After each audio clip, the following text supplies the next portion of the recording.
Good morning, my friends. Welcome back. We are in Washington, D.C. We just arrived, so it's morning. Behind me, as you can see, is the Washington Memorial, and in front of me is the White House, where the current President Donald Trump is sitting.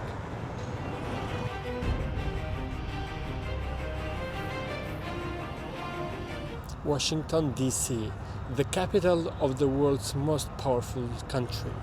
A city of monuments, history, and a question that feels more urgent than ever. Can America still lead? From Beijing to Moscow, from Brussels to Global South, America's leadership is being challenged like never before. Externally by rising powers, and internally by polarization, mistrust, and division.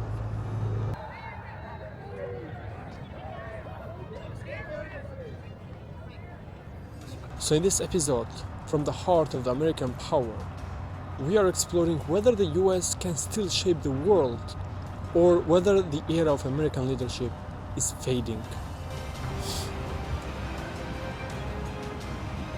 For 30 years after the Cold War, the United States was undisputed global leader.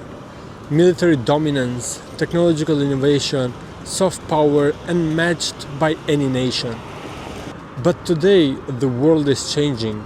China is rising, Russia is disruptive, Europe is uncertain, and the Global South is refusing to simply follow Washington's lead.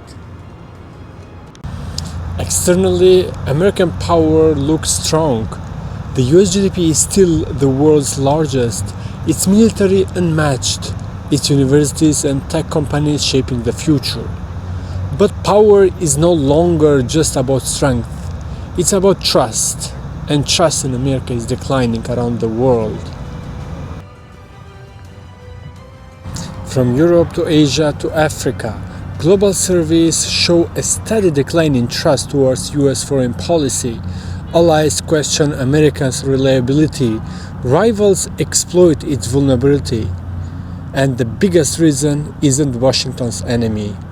It's Washington itself.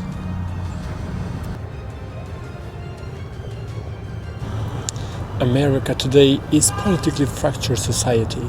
Republicans and Democrats can barely agree on basic facts, let alone foreign policy. Government shutdowns, disputed elections, social media battles. This polarization weakens America's image abroad far more than any rival could. When a country can't heal internal divisions, its global leadership becomes harder to maintain.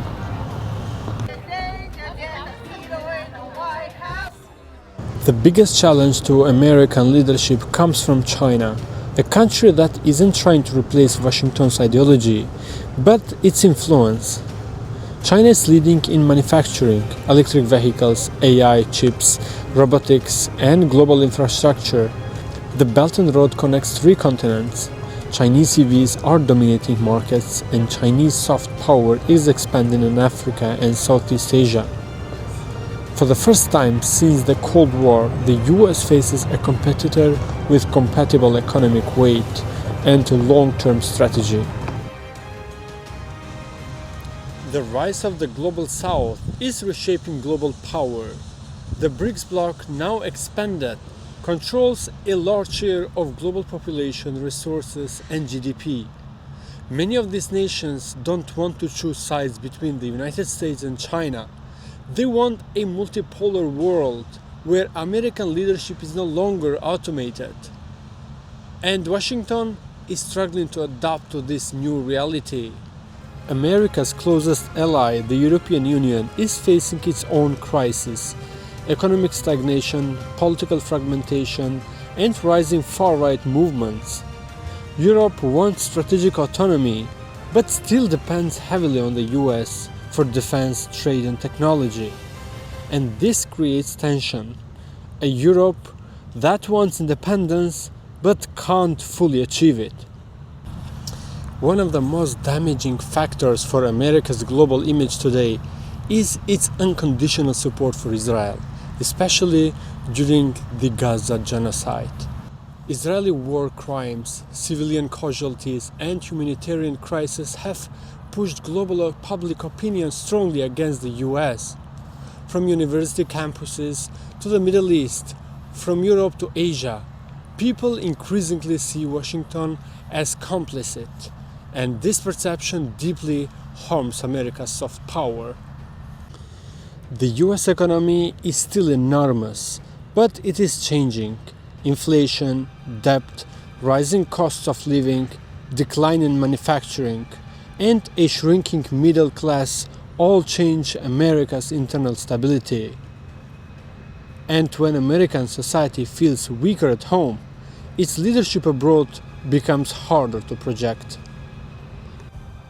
For all the challenges, the United States still leads in critical areas: innovation, global finance, the dollar's dominance, cultural influence, and alliances.